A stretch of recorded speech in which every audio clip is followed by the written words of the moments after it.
Yeah. I think we talk about it all the time. I know a bunch of other guys on the defense talk about it. Just more opportunities to make plays on the ball. This defense is made for that. It's made for everyone to be successful. And the thing I love most about it is, it's all inclusive. Like everyone has to know what everyone's doing. There's not one job that's not important to the whole defensive scheme. So it's been great. I mean, obviously we've made a lot of great plays, but there's still a lot of mistakes, some sloppiness. So we got to cut that out, but we have plenty of time. Week 1 in Oakland is the goal date. What makes this defense conducive to takeaways in Vic's history? Certainly last decade, his defense consistently produced takeaways. Last year might have been the high water. What is it about the scheme that allows that number to be so good? I just think, giving the quarterback different looks. A lot of the times it's trying to just confuse the guy that gets paid the most on the field. Anytime you can confuse them and give them different looks and, try to disguise what you're in or even sometimes show it straight out to make them think you're not, you're trying to hide something. It's just all about, just playing with the quarterback and just making him make tough decisions. That's what the defense is predicated on. And like I said, there's so many layers to it. That's just like the base layer. There's so many different layers to it that it's exciting because we're seeing early stages of it now, but we can continue to keep growing this thing. And like I said, we'll see where we're week 1. Does it almost guarantee you being in the right place at the right time? You know what I'm saying? Like Mm-hmm. trying to confuse the quarterback. Pretty much it's a guessing game sometimes where he's going to move the ball. But it kind of gives you guys a little bit of an advantage too to be at the right place at the right time. Oh, yeah, for sure. I think, and that's across the board. That's not just a safety thing. That's a linebacker, corner, safeties, even sometimes, D linemen. Like if you're just at the right place at the right time, sometimes quarterbacks get frustrated and they'll try and, fit a ball in some places, and that's where you go make your money. So, like I said, we're seeing early stages of it now, but we'll keep growing. Justin, what kind of growth have you seen in Isaac Gatto in your team? Yeah, Ike's been great. I think he's going to benefit a lot from this defense.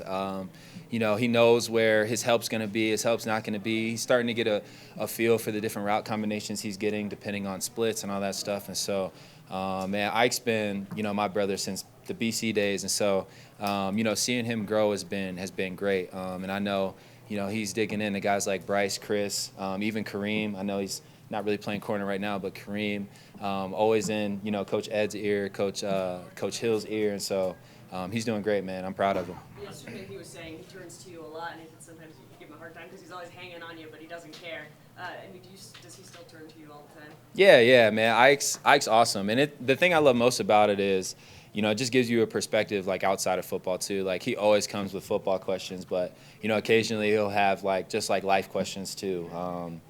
Different things. And so it really just makes you appreciate the relationships that you build over the years with, guys that come and go. And so Ike's awesome. How's the on-field relationship and communication going with Kareem? Great. It's great. Kareem's an easy guy to gel with, man. Tremendous athlete, really talented player. It makes it easy, especially when we're out there on the field. I mean, the communication pre-snap it just makes you feel comfortable. So then you're comfortable going into the play. And, we always talk about winning like the first second of the down. And, having a guy like Kareem back there, directing traffic and us both communicating has been great. So I'm looking forward to building that. How comfortable do you already feel with all the pre-snap reads, communication adjustments? Pretty comfortable. I mean, we're still installing. We're still adjusting because, like I said, there's always that base install, but there's always layers behind, the install that's going in. So, we'll install something today, and then, 2 days down the road, we'll peel back a layer from that install, and we'll have to go out and execute it depending on what the offense gives us. And so that's where I, talk about, there's still some sloppiness, out there while we're still going through things, but obviously it's encouraging because, we're getting the football. So we just got to keep building on it. With the interceptions you've gotten so far, have you thought at all that the defense could get you to the Pro Bowl like you've been looking for? Oh, yeah, of course. That's always a personal goal of mine, back in my mind. And so, we talk about it all the time. The plays that you make out here in camp are the plays that you're going to make during the regular season. So, I mean, it's great, right, the plays that you're making now, but what counts is, that first game at Oakland and so forth for the next 15 games. And so, just trying to build so it becomes easy in the regular season. When you were a rookie in the NFL, you had veteran leadership, T.J. Ward, Darian Stewart. Now you and Will Parks have almost embraced that leadership veteran status. Now, what's it been like for the young guys looking up to you guys and picking their brains? You coach them up a little bit out there, I see. Yeah, no, it's great. I mean, because it's a new defensive system, we're all still learning, but, there are things that we can see and like sight adjust on, and it may not be exactly how we draw it up in the playbook, because a lot of the times there's some gray area, just depends on how we see it and how we feel it. And so, we'll pre-communicate some things out, even if a play happens and it's not how we like it, go in the film room and we'll talk it out as a secondary.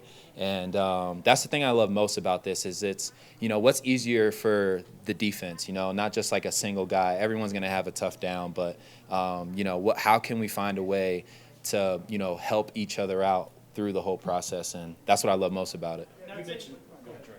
with Chris now back for 7 practice snaps, how much has his presence changed the secondary? It looks like he's catching on to the defense quickly. Oh, yeah. I mean, Chris in OTAs, I don't know how many practices, but I think by like that third practice, like was there the whole time during OTAs. I mean, having a guy like Chris who's just, football savvy, just knows what he's doing, and he's been in different defensive systems, and so the terminology, the words that we use may be different, but the scheme itself is very similar. So it's not hard at all for a guy like Chris to just come in and understand what's going on. Like for him, the biggest thing would have just been, the terms that we were using. And so it's been great having him back out here. I mean, anytime you get 2-5 on your side of the field, you're living great.